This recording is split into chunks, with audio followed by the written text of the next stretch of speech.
Waziri wa Ujenzi Abdallah Ulega ameagiza kuwekwa ndani kwa wakandarasi wa kampuni kutoka China ambao wameshindwa kutimiza masharti ya mkataba wa ujenzi wa barabara, ingawa serikali imetimiza wajibu wake wa kulipa sehemu ya malipo.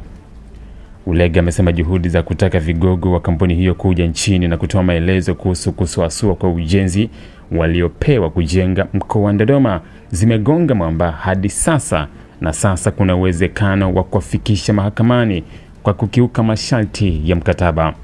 Kampuni hiyo, China First Highway Engineering Company Limited, imepewa kazi ya ujenzi wa sehemu ya pili ya barabara ya Ntuka Mvumi Hospitali Kikombo, na ingawa tayari imepewa 10% ya malipo kiasi cha shilingi bilioni 9.68, ujenzi umefikia 2% tu.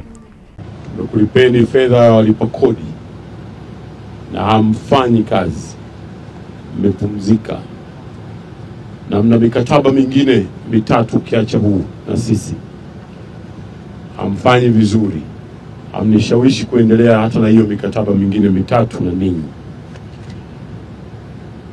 Leo ninawakuchukueni kwa kuwa wataalamu wangu wamefanya jitihada nyingi sana za kuhakikisha kwamba mnashtuka juu ya fedha hizi tulizowalipa, lakini hamshtuki. Nataka nipeleke ujumbe kwa wengine wote makandarasi wazembe wa aina yenu ambao wanachukua fedha za serikali na hawafanyi vizuri, wajue ya kwamba hatufurahii, hatupendi na hatuna uvumilivu na jambo hilo.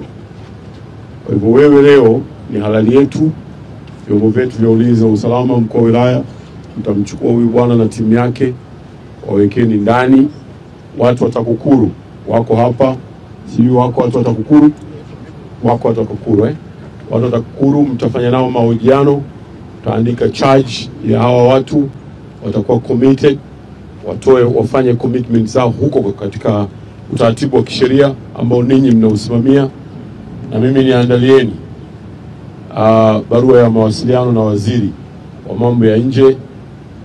Yeye atafanya kazi ya kuzungumza na balozi wao, bosses wao ambao wameitwa muda mrefu waje kujadili jambo hili baada ya kuwa tumewalipa fedha.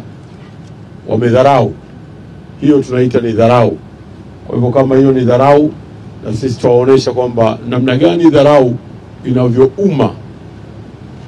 Sina mazungumzo zaidi na hawa watu.